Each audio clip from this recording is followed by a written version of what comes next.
This is A Different Perspective with Kevin Randle.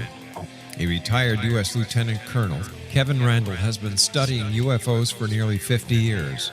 Kevin has investigated some of the most famous UFO cases in the world and has been consulted for dozens of documentaries about UFOs. Considered one of the leading experts into the Roswell UFO Crash of 1947, Kevin has written more than 25 books about UFOs, including the recently published Roswell in the 21st Century.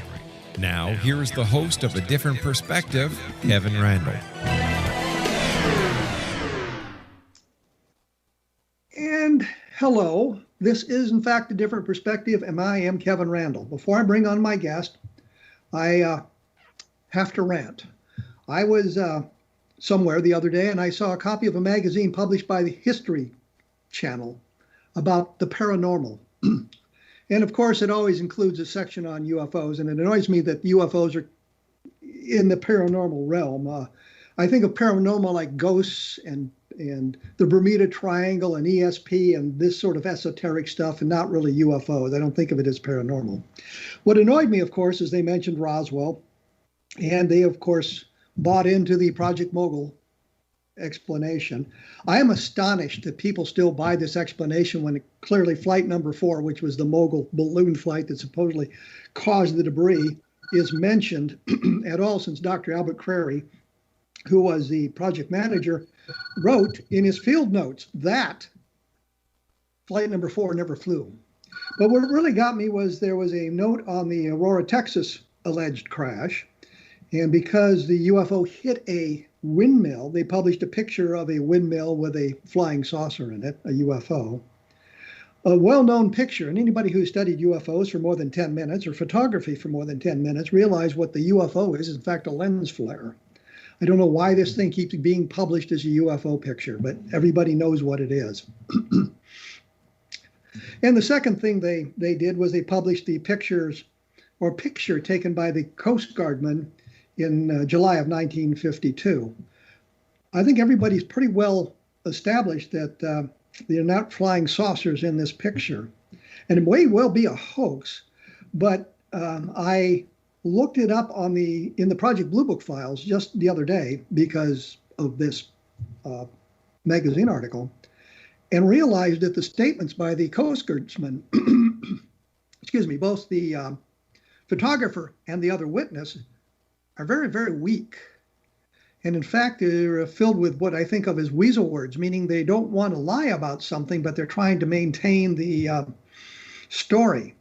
And I have published on my blog at www.kevinrandle.blogspot.com an analysis of this whole thing. So you can read in detail, you can see the pictures, you can see what the Coast Guardsman said. You can see the picture of the UFO near the tower and all of that, the water tower and all of that sort of thing, for those of you who want to follow up on it. But the real point is I am just tired of these magazines dealing with UFOs as part of a larger paranormal work and not doing any kind of basic research. Having now gotten that off my chest, we will move on. I am going to be speaking with Don Schmitt. I don't think he really needs much of an introduction. Everybody knows who he is. He's been on the program many times. And I think a lot of people enjoy our conversations because they're not really adversarial per se, but a discussion of the UFO phenomenon from, different perspectives. Don Schmitt, welcome to A Different Perspective. Well, hello, my friend. Good to be back with you, Kevin. So, hey, you want to talk about History Channel? If you have something to add, please do so. Well, it's amazing that, and as we both experienced with the series that ran last December, that even when they could consult with the so-called experts on the topic, and in this case, it would have been Roswell, that they failed to do so, that they decided to go off and on their own tangents and compile their own information, their own research, and then you watch the program and you're practically jumping out of your chair going, why did they include that? Why did they use that particular witness or non-witness? Why couldn't they even get the rank of that officer correct? when, we both know exactly what the rank is. And it just, again, smacks of just the laziest of journalism. But I don't know that we can accuse the cable networks of even journalism as much as they're in the entertainment business. Well, I think that's the key. It's entertainment. And I think the reason they go out and look for their own witnesses because they want something new, something different that hasn't been discussed. And even though they find somebody else to talk about it, the information is still the same. It is still the same. And the fact that they even resurrect the old discredited, old disproven.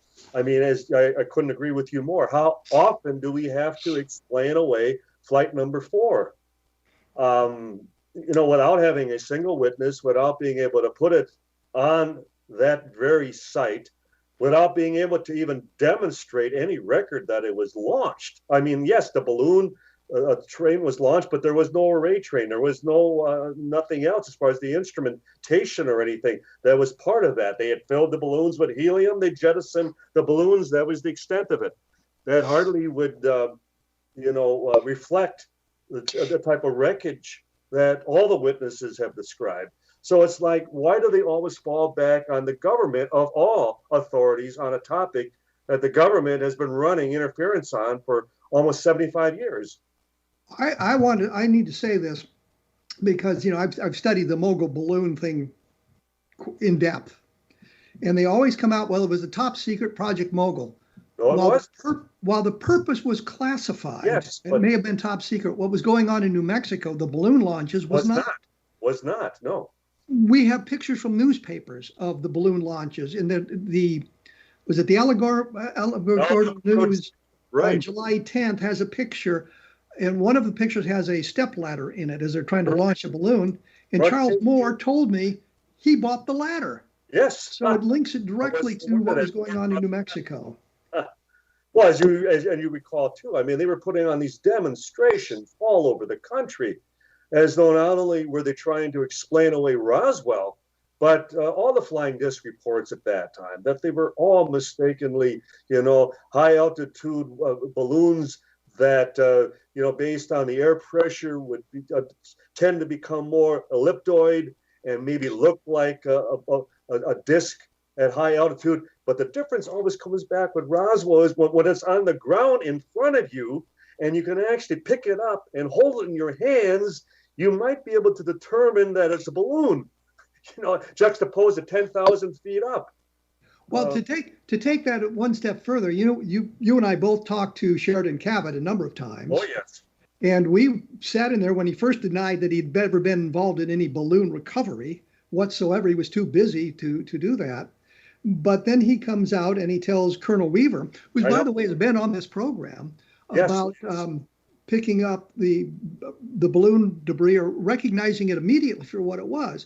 And my thought is, why didn't you mention this to Jesse Marcel right then? Jess, this is a balloon. We don't need to stay here. Let's go home. And then to take it a step further, well, then at the least he should have done as far as informed Colonel Blanchard, the base commander, before they put out the press release, before they supposedly made, an embarrassment of the very people in charge of the atomic bomb at that time, the 509th bomb wing.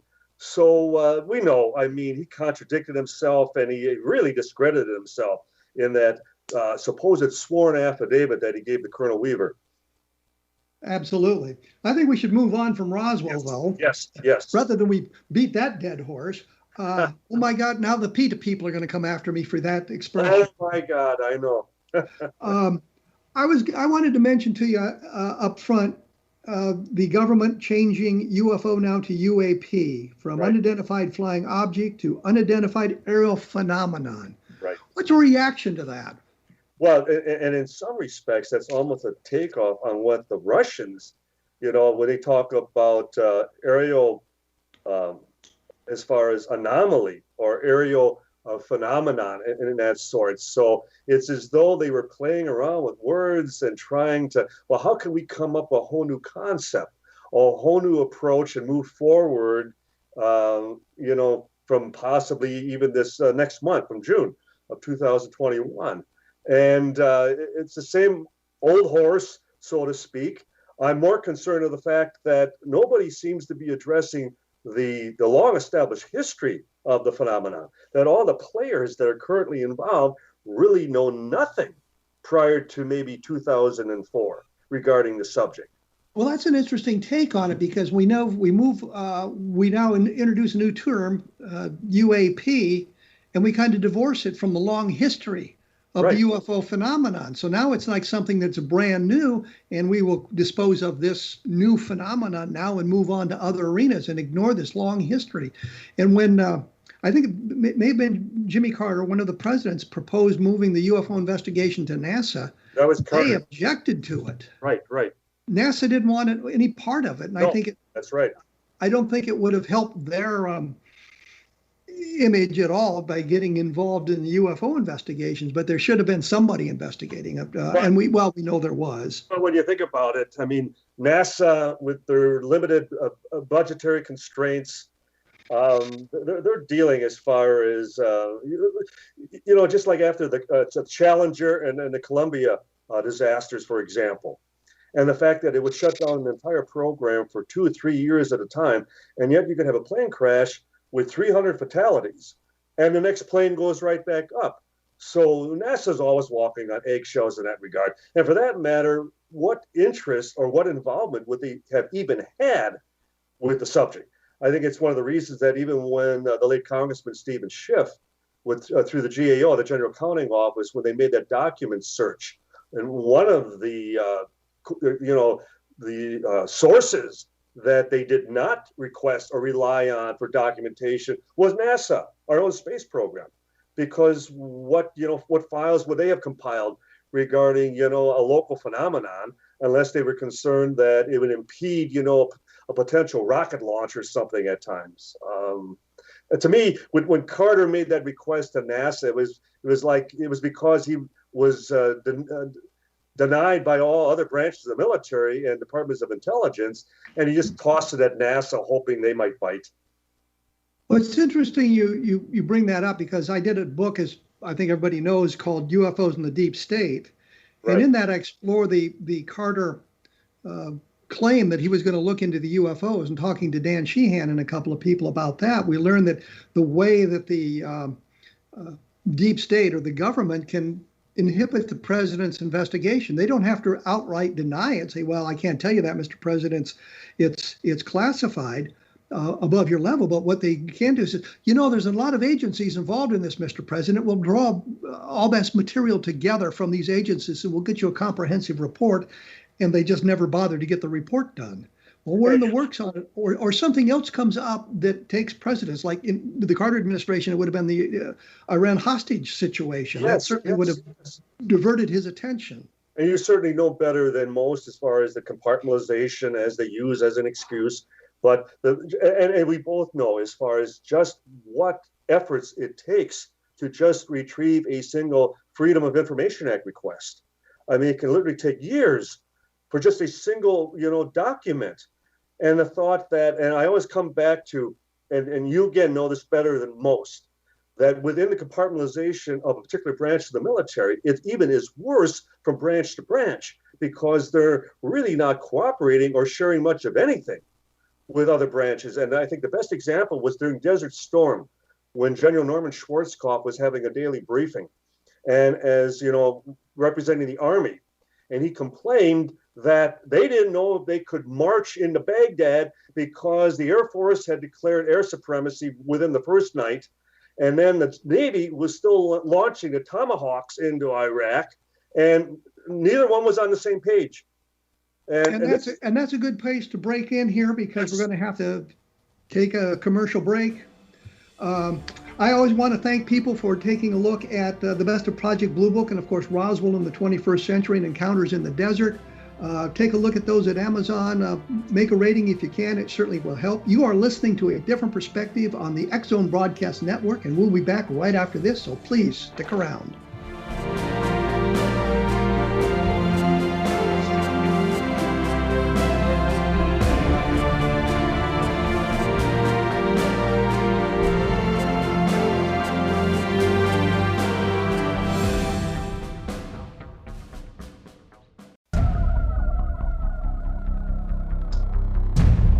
I am joined here with Don Schmitt. Although we are practicing social distancing, being I'm in my house and he's in his, we no longer have to do that because we're fully vaccinated. And the CDC, we are practically next door, though, Wisconsin, Iowa. And the CDC says we don't have to wear masks when we go outside anymore, like any of us really listen to that nonsense, but that's a whole nother argument. Another show. When we went away, you were, I think, making a good point, and that was something that came up during my tenure in the Gulf as well, that the communication systems didn't communicate well enough, meaning the Army couldn't really communicate with the Air Force, who couldn't communicate with the Navy, who had trouble communicating with the Marines, and they were trying to come up with a system that would allow all the various branches to communicate in a combat environment with one another. And that is kind of, I think, where we are on the UFO thing. If the Navy has something going on, they may not be talking to the Air Force about it, although it seems if they're talking in the continental United States, it's an Air Force problem. If they're out in international waters, I guess it would be a Navy problem. What do you think about the latest Navy things going on, the latest videos, and the Navy kind of involving itself in UFO investigation? Well, I in many respects, I see it as a repeat of what we experienced when we worked with the late Congressman Stephen Schiff of New Mexico, and that he finally resorted to assigning Congress's own investigative body at that time, when it was called the General Accounting Office, the GAO. And they were not interested in speaking to any witnesses, as we both recall, but they did a request for documents through all the different branches and, again, departments of intel. And they essentially came up empty-handed. They came up with a single FBI document that we already had in our possession. Well, to make it even worse, the FBI document we had in our possession was not redacted. And the Right. one they came up with was redacted. Was redacted, exactly. And so I'm very concerned that, again, because of this lack of cooperation and the fact that I don't believe there's a member of Congress that is going to know the truth regarding this subject if it hits them between the eyes, for having really zero knowledge of the subject. And whatever they're presented, they're just going to readily accept. And I think their utmost concern, first of all, this involves national security. We're dealing with technology earthbound from one of our adversaries, and that, my God, we're going to have to really catch up because we're falling behind in this particular category, that type of thing. Juxtaposed to, well, we have a major breakdown in intelligence. How come we don't have enough field agents any longer that are bringing us this security information that we can, plan and strategize accordingly, that type of thing. So it comes down to, who would have ever predicted that you'd have the likes of a Stephen Greer right now predicting that this was going to be a false flag, that they're going to essentially announce that we're being invaded. And as a result, we have to, pick up as far as our defense budget, and it might be a diversion or a distraction for something else, more nefarious, that type of thing. And then you have the likes of Dr. Jacques Vallée, considered probably the foremost scientist involved in the field. And he's chasing after a phony crash retrieval in San Antonio, New Mexico at the moment. Well, interesting you bring that up, because I've been queried about that as well in the last week or 10 days about it. And I looked back into my files. I had a long document of an interview with one of the young men, Ray Baca. Ray Baca, yeah. Yeah, and some other documentation I was able to, so I put something up at my blog, which allows me to now say you can read it at www.kevinrandle.blogspot.com.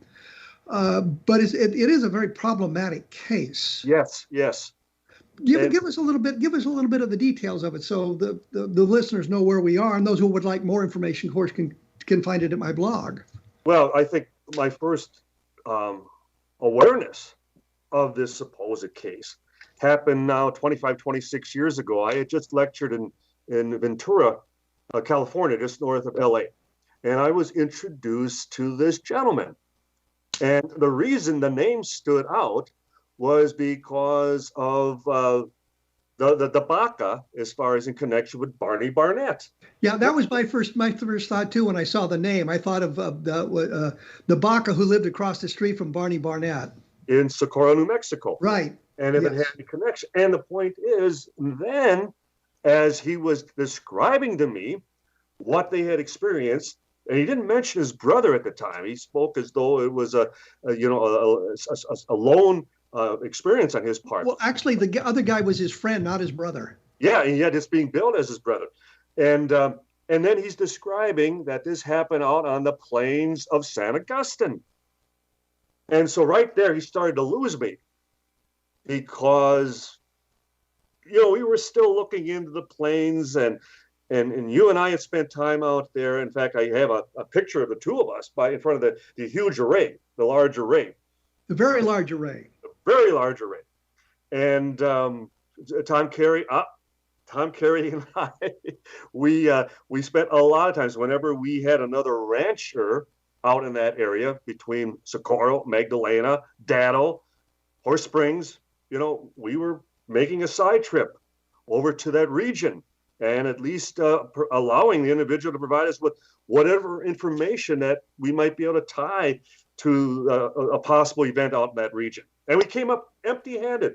We were still all on the same page that nothing happened out there as far as 1947 in connection with Roswell.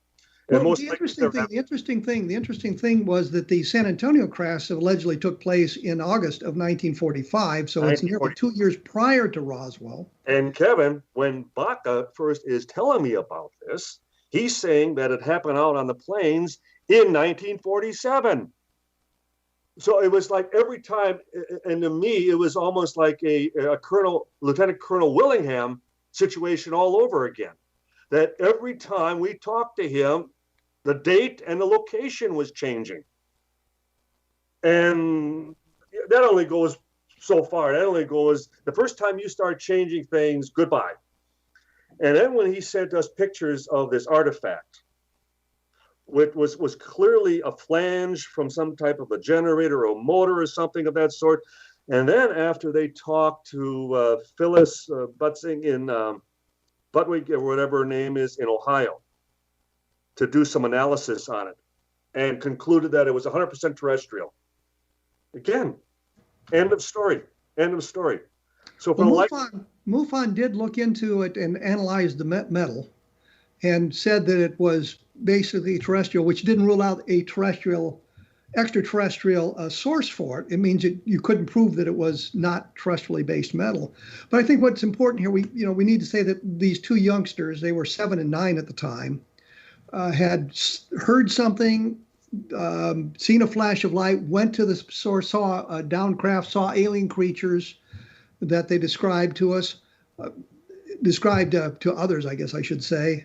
Described them as being frantic, that they were darting and running all over the area, panic-stricken from the crash, that type of thing.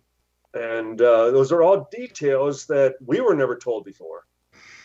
Well, as I say, I outlined this in a posting at my blog about San Antonio, and in fact, there's a link to the photographs that you were the photographs of the material you were talking about as well. Right. There, so people can see exactly what this material looked like. What struck me about this whole thing is they got there allegedly just after the thing crashed. Okay, that's okay. Kids would naturally gravitate toward that to see what's going on. Okay, I buy that. They came back 2 days later, and the beings were gone, but the craft was still there. Eventually, it came about that they were looking at, they were there and they would see military personnel involved in it, cleaning it up, but they didn't do a very good job. They didn't clean it up very well. They didn't secure the site like you would expect so that the kids could get back in, and they actually went and aboard the craft to look around and that sort of thing. And all of that bothers me about the San Antonio crash. And as I say, I kind of lay this whole thing out on the blog. I'm hoping to speak with Jacques Vallée and Paola Harris in June after their book comes out about it as well, because there may be something in there that would clarify the situation and make it seem a little bit more accurate, I suppose. The other thing that always worries me about this is if there was a crash prior to Roswell, probably to 1947, the military doesn't react properly in 1947. If they had already had a crash and they knew what was going on, meaning it's obviously nothing Earth-based, then I suspect that the reaction would have been somewhat different in Roswell, because the people at the top would have known what was going on and stopped some of the nonsense that happened afterwards.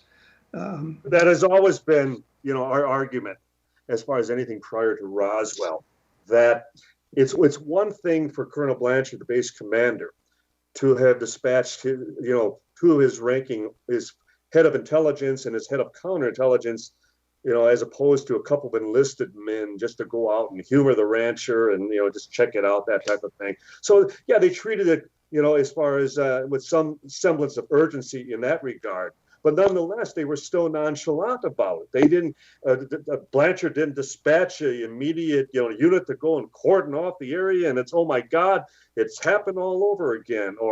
And the point being, this is just a few hours away from San Antonio, New Mexico. So certainly there would have been some knowledge to that effect if something should have happened back in 1945. Well, we're also stuck with the testimony of two guys who were 9 and 7 years old at the time. There's another fellow named Brophy, I think, something like that, whose father was stationed supposedly at Alamogordo in 1945, and they were somehow involved in a retrieval operation. But I've been unable to verify any of that sort of information. The press release that came out about this suggested they had found another witness, a new witness, but I don't know who would have been. And Bach, I think, died in 2009, 2007, 2009. He died a number of years ago. Right. Which eliminates one of the witnesses in that respect.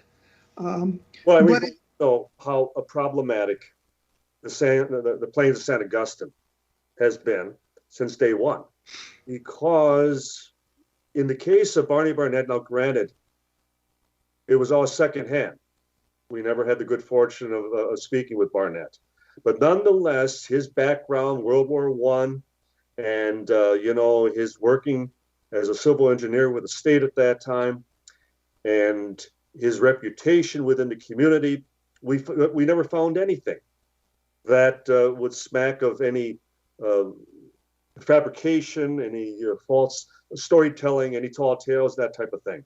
But nonetheless, because we were unable, as much as we tried, to come up with additional witnesses, come up as far as with any information that even placed us on a specific location, that we had to dismiss it. Well, and I think because Roswell, always set such a high benchmark, because you had the press release, you had names in the paper, and we had the base yearbook, and we just had 1,000 names to start with of potential witnesses. Well, I think we need to examine Barney Barnett a little carefully here, which we'll have to do in just a moment because we're running out of time on this segment. We'll come back to the Plains of San Augustine because there's some things that need to be discussed about the Plains of San Augustine that gets overlooked. And that's one of the problems I have with the UFO community. And what I was talking about with the History magazine was the superficial nature of the research being conducted when we have the tools to go into deep background on this. By sitting in your home, you can access everything. Yes. We'll come back to that when we have a chance. I wanted to mention there's some other fine programs about the paranormal as opposed to UFOs on the X-Zone Broadcast Network. So take a look at the website and you'll find something I'm sure that'll be of interest to you. We will be back right after this, so please stick around.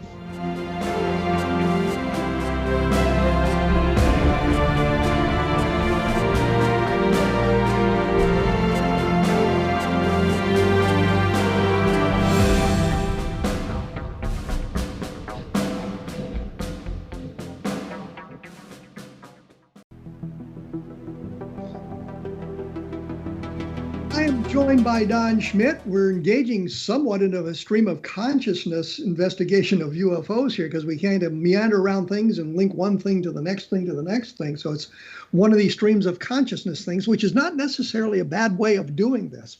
When we went away, we were talking about the plains of San Augustine, and it's odd that that came up not long ago as well. Somebody was talking about the plains of San Augustine and how it related to UFOs. And what got me was Hurt.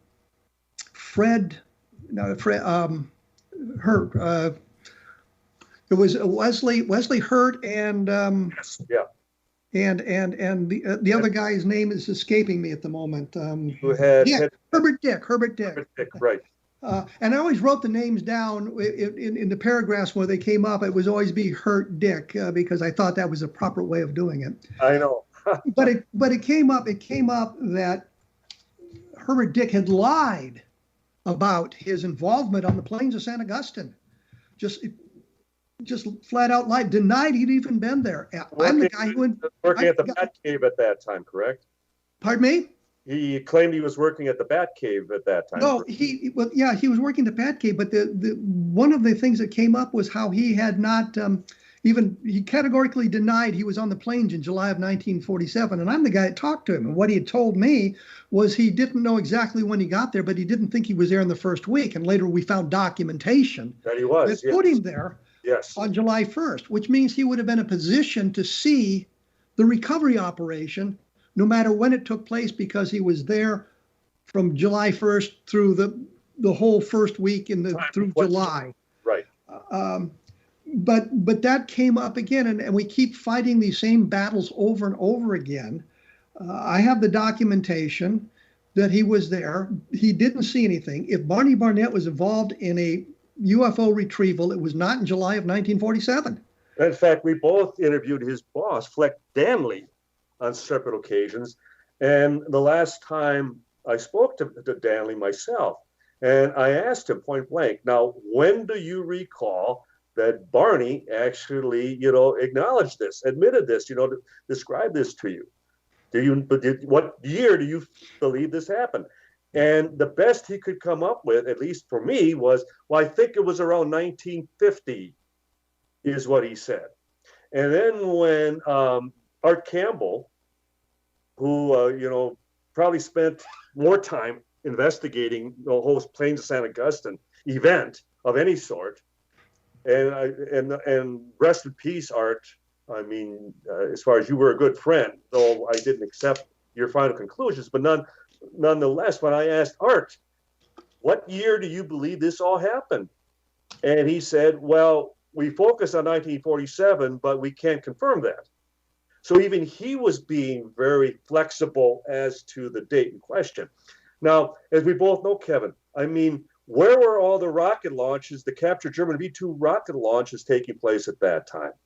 Well, just to the south, down in White Sands. And when we learned that whenever there was a scheduled launch, they would go out and they would evacuate the ranchers through that region, put them up in a motel in Socorro for the night, never tell them what was going on, what the problem was. And it became part of the background noise, part of this secrecy, level. It became part of the rumor, almost like the folklore of the area. And then there was a radar tracking facility also in the west of Socorro at that time. You could go out there and there are mounds of crushed asphalt after they evacuated and demolished the site many years ago. And so you had military driving in and out within that region occasionally. So that all would lend itself to the notion that something had happened, something had come down, and it became part of the urban legend. Well, we should point out that Barney Barnett claimed that he had seen the crash saucer on the plains of but he didn't really say the plains of San Augustine. He always said the flats. Right. And Gene Maltese, in one of the interviews, wasn't sure where he meant by the flats because there was a number of locations in New Mexico that people referred to as the flats. So it may not have been on the plains of San Augustine. We learned, and you remember, we both were told that there were areas as far as on the J.B. Foster Ranch that Mac Brazo supervised, that there were areas that were also called the flats. That's very common in, you know. But the point is, Barnett claimed to have seen the crash saucer and was chased away by the military and that sort of thing. When I talked to Fleck Danley, it was clear to me he didn't have any clue as to when the conversation took place. Right. And I thought, and if I pushed him on a number of issues, I could have got him to admit practically anything I wanted to. And of course, in an investigation, you're not wanting to push somebody to get what you want to hear. You're trying to learn what exactly they knew. I think, Carl Flock and I did an article about Barney Barnett. I recall, yes. And we published in the IUR, and our conclusion was that if Barnett saw anything, it was probably in 1950. And if he was making up the story, it was because of the release of Behind the Flying Saucers, which was the book Frank Scully had done about a crash, actually 3 crashes of flying saucers, one of them in Aztec, New Mexico. And that information was published in the January 17th issue, I think, of Time magazine. I think it was the January 17th issue. That week in Time magazine about the book with no real commentary about the authenticity of it. So I think that if Barney Barnett was spinning a tale, that was the genesis of it. Yes, and as we both remember that Bill Moore and Stan Friedman, in trying to come up with bodies to the Roswell event, when the book Roswell Incident came out in 1980, that they elevated the planes to the point that there was a connection. As far as there being any type of connection, I hold them, entirely responsible for that. Well, I think the point is, and you kind of alluded to it, was when they were doing their book, they had good information about what happened in the Roswell end of things, because they had Bill Brazel, they had Jesse Marcel, but they're all talking about metallic debris. They're not talking about anything really exotic that you can point to and say, this truly is extraterrestrial. When they got to the Barney Barnett story, which came through Vern and Gene Malthays, now they got bodies. Now they've got to connect the two events, and one's over in western New Mexico, one's in southeastern New Mexico. How do we connect these two events so that we can bring the bodies and the extraterrestrial nature in there? And I think that was the reason they worked so hard to connect those two locations, because that did what they needed to do. Now, Bill Moore has come out, I think, since then and kind of repudiated the whole Plains of San Augustine discussion. I believe you're correct. Yes. And so, that kind of hurts the Barney Barnett tale. But, and that's the other thing. We've got UFOs raining out of the sky in New Mexico. We have Roswell. We have the Plains of San Augustine. We have Aztec. We have San Antonio. Yeah, exactly. And as you know, again, as far as within the military, that very often that becomes part of the damage control, part of the containment, in that the boy crying wolf, that you'll flood the area with a lot of essentially BS to obfuscate, the true nature of the actual event. And that was exactly the case in New Mexico at that time, and for a number of years thereafter.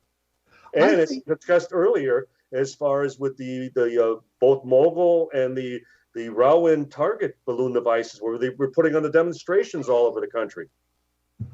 I've always been of the impression that the Aztec case was an outgrowth of Roswell, meaning that Silas Newton and Leo Gebauer, who are the two main villains in the tale. Perpetrators, right, yeah. Perpetrators, that was a good word.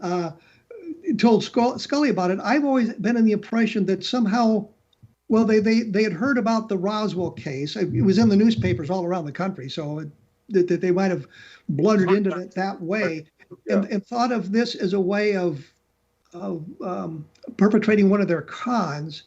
But they moved the event from the Roswell area up to Aztec so that we didn't get associated with the balloon explanation. But I always thought that was kind of the rationale behind their story, and they just left it in New Mexico and ran with it from there.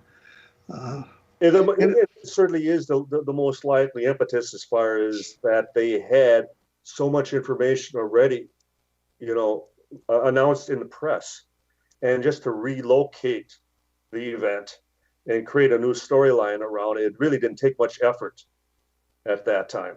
And so I agree with you that it was the most simple explanation of what transpired regarding Aztec, that they just shipped Roswell to. I know a number of people, Frank Warren, for example, disagrees with us on this, and they think that there was some quality information buried in the Aztec case.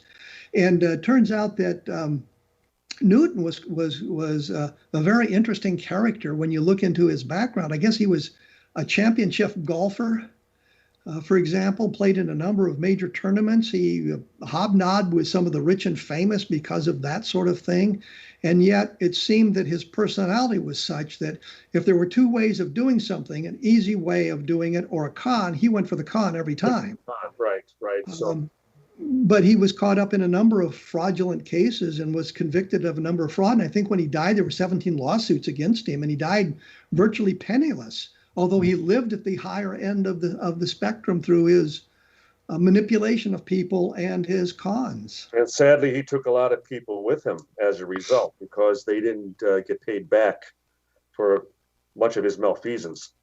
And the other thing we should say is this is the reason that ufology rejected the ideas of UFO crashes for years and years and years, is because it always came back to Aztec and that great hoax that Frank Scully wrote, Behind the Flying Saucers, which was a bestseller of the time, which documented 3 different UFO crashes, Aztec being one of them.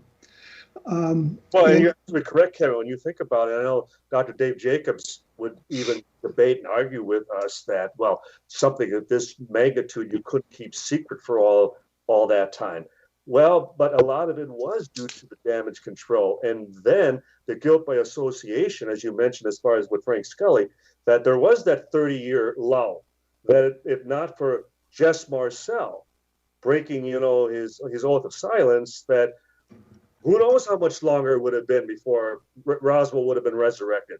And then, I would give the credit actually to Len Stringfield. Yes, because he started collecting tales of what he termed crash retrievals, and by doing that legitimized a great deal of the research being done. And then, of course, Jess Marcel shows up on the scene, and now we've got a location and a time frame, and we can look back in the newspapers and the limited documentation and say, here is something important that happened. What can we learn about it? And a lot of the people who were involved in that were still alive, and we had an opportunity to speak with them on a first-hand basis rather than dealing with second and third-hand sources that we have to deal with now. Agreed. And to me, one of the greatest tragedies as far as within the history of UFOs is that Len's original files, not the files, the earlier files before Jess Marcel, and others of any noteworthiness, that MUFON, touts and they claim that they have, the Len Stringfield files. No, they have the first set prior to his MUFON conference presentation in 1977 in Dayton, where the floodgates just opened. Those files are still withheld by the family based on Len's final wishes. And wouldn't we love to have had access? And as we both know, Len had promised us we were going to get those. And again, third-party interference, and it shot it all down. But to have all those names and to be able to, look into some of the more contemporary, where there's still witnesses hopefully alive. Well, we're going to have to take a break here. Once again, now we're involved in crash retrievals. And we'll return to that topic when we come back after this, because I think it's where important information lies, and not only of it about crash retrievals, but how some of the hoaxing has gone on, and some of the divides in ufology are also there. I've always got a lot of extra information about our discussions at the blog at www.kevinrandle.blogspot.com. And when we come back, Don, I'm going to get you to tell me where they can find more information about your research and what you've been doing as well. You're listening to A Different Perspective on the X-Zone Broadcast Network. We'll be back right after this.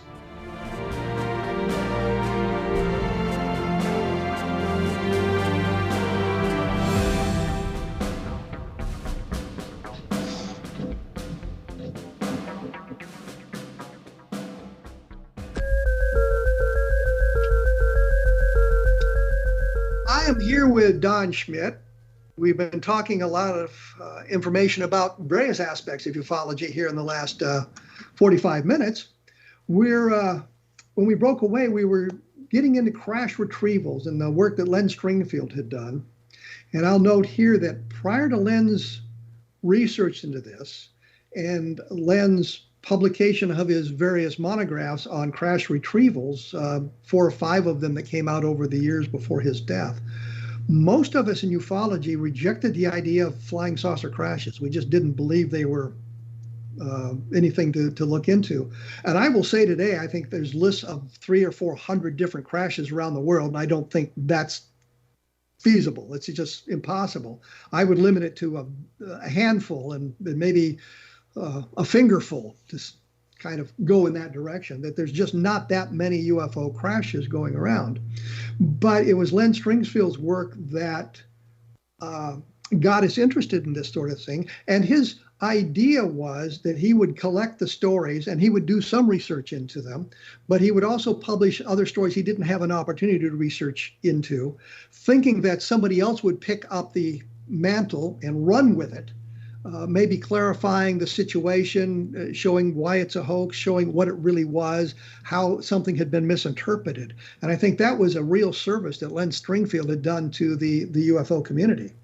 Absolutely. And I'm proud of the fact that, and you and I made numerous visits with Len, and we stayed in regular communication with him. And then we had that final meeting with him at the QFOS office in Chicago. And that's where he had provided us with his final decision about turning his files over to us and respectfully QFOS upon his death.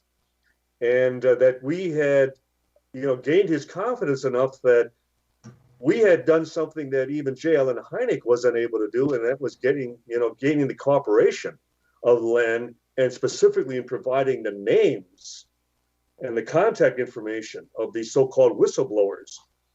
And it's, again, just very unfortunate. That, I think the one thing I noticed about our discussions with Len is he didn't want to violate the confidences on with some of the people. He was tremendous on that. I mean, nobody could. I mean, I think that's another reason he became such a magnet, because he demonstrated that he could be trusted with their confidential information. But I also noticed that when you and I were sitting with him talking about these things, and he was looking at his files, that once in a while he would reveal something on the paper, not saying it to us, but reveal it on the paper to give us a clue on how to find some of the people. And I think he kind of did that as a way of alerting us to where you needed to go to research, to how you needed to contact these people that would lead us into other arenas. And in that way, he could say, I didn't provide any information. I didn't violate that trust. If they happen to see something, well, I can't help that. And we can say, well, Len didn't tell us anything. Precisely. And we can say that with all honesty. So I think that was a good thing. But I was impressed with, he was the one that got the Willingham story, published something about the Willingham story. The guy who claimed as a fighter pilot he'd seen a UFO crash on the Texas-Mexico border near Del Rio, Texas, back in originally in 1948, I think it was. Yeah, 48, 50, 51, 52. I noticed that in my research, I asked a number of people, did you vet this guy, Willingham? And they said, well, no, somebody else did. And nobody ever did it. So I went back and got his military record and discovered he'd been in the Army for 13 months, was not a fighter pilot, was not an officer. And he kept changing the dates. I actually found the original story that appeared in Skyhook, which was a forerunner to the MUFON Journal, where Willingham talked about this event and putting it in 1948 and that sort of thing. But then it became 1950. And then the last time I talked to Willingham, it was in the mid-1950s, 54, 55, somewhere in there. Well, he had even conned Hynek. And I think where he had fooled Hynek was with his so-called sworn affidavit, and that he had given a statement.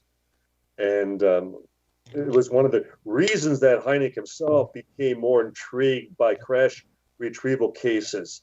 But again, unfortunately, it was by the likes of Lieutenant Colonel Willingham. Well, we've kind of hinted around, I'm fumbling for the question here, kind of hinted around various crash retrievals. Which ones do you think are authentic? Of all the crash retrievals that have been talked about, and I did a book called Crash When UFOs Fall from the Sky, and I think there's 110 cases listed in that book. Which ones do you think are authentic? Obviously Roswell, but from there, where do we go? Well, and Roswell, I guess, mainly for the fact that they started it. They're the ones that put out that press release. We didn't. It's not like we came in, and you and I both were skeptical on Roswell. We both thought we'd make that weekend jaunt down to New Mexico and, have a good time and wrap this up, in due course, that type of thing. And the rest is history. But I like Las Vegas, and I know that's a case that you looked into, and the fact that it had multiple sightings prior to the explosion over Las Vegas. Now, not that that was an actual crash of an object, but that at least there's a bit of a paper trail. Well, I talked to a lot of people involved in this, and I'm now convinced that the Air Force was right when they split the two events, the one in Utah and the one in Las Vegas, apart. I think there was, but that's another long involved story about that. There was no object retrieved or anything like that, but there were a number of cases where we had electromagnetic effects going on and the object making a great swooping turn and proving that it wasn't a meteor. I'm not convinced that was a crash retrieval, but there's some interesting aspects to that case. But where else would you go? I'm very curious about what or who the sources were for Dorothy Kilgallen as far as on Spitsbergen. And the fact that just as much as she was becoming intrigued with that possibility, and then she was getting involved with the JFK assassination and everything, and then she has that untimely death.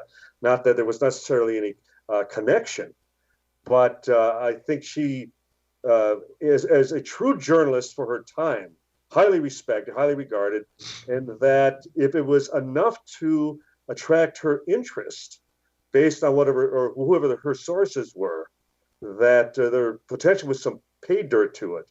I don't go along with Aztec or Farmington or Kecksburg, any of those sort, even Brazil. Wait, stop. Yes. Kecksburg? You're saying Kecksburg is not a UFO crash? I still remain unconvinced because of the bolide, because of the reentry possibility at the time, and the description, the shape of the craft, and the markings on it. I'm still open to Soviet reentry.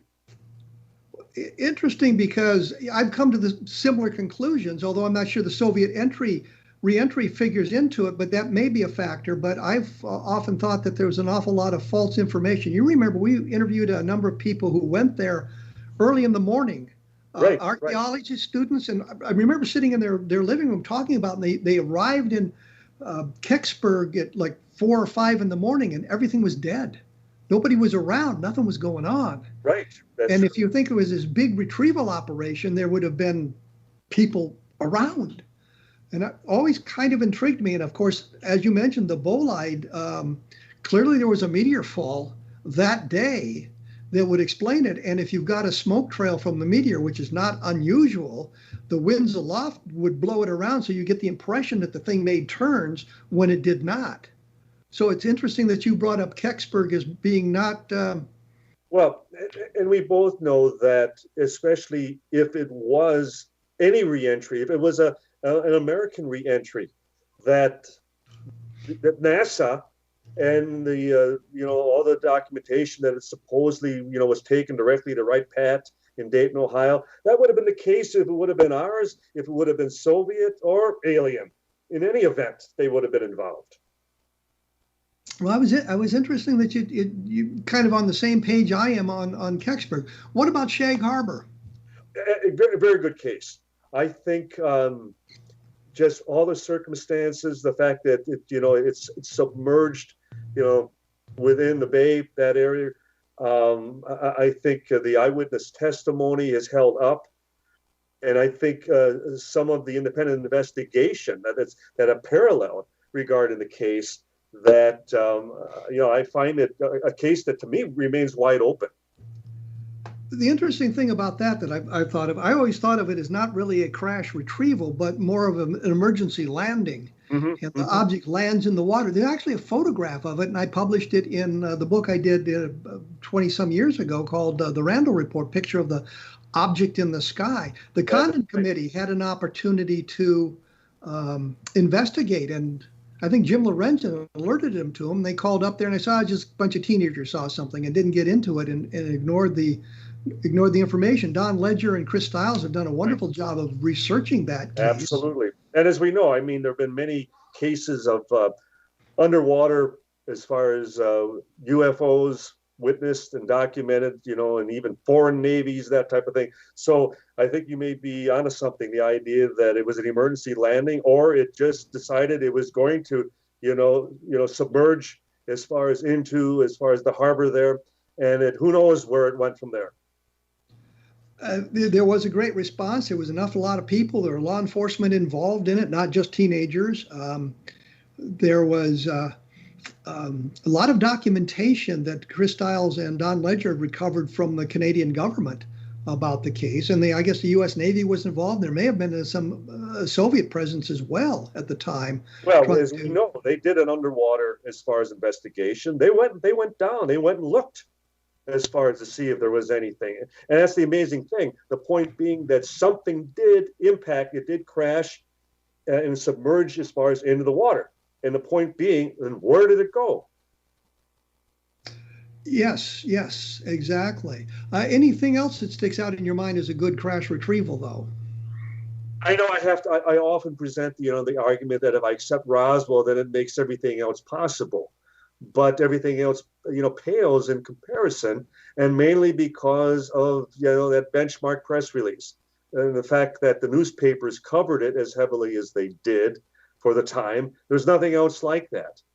And it immediately involved, the elite, the most, the 509 bomb group, the people in charge of the atomic bomb, that it was ready-made. It was as though if you were going to concoct a whole crash, UFO scenario, that it was much beyond the thing from outer space, up in the Arctic Circle type of thing. Well, Don, I think we're out of time here, and I wanted to talk to you about abductions, and we're not going to get to it. You'll have to come back and talk to me about abductions at some time in the future, I think. Well, we look forward to it, as always. Where can people find out more stuff about your research and what you've been doing? Well, we have the website, which is roswellinvestigator.com. And certainly all the books are available at Barnes & Noble. And Barnes & Noble is still in existence, aren't they? I was going to say Barnes & Noble, they still exist. Is about it, yeah. And Amazon, certainly. Okay. Next week, I'm going to be talking to a guy named Rob Brun-Del-Rey, who wrote a book called UFOs Proof Positive. Proof Positive.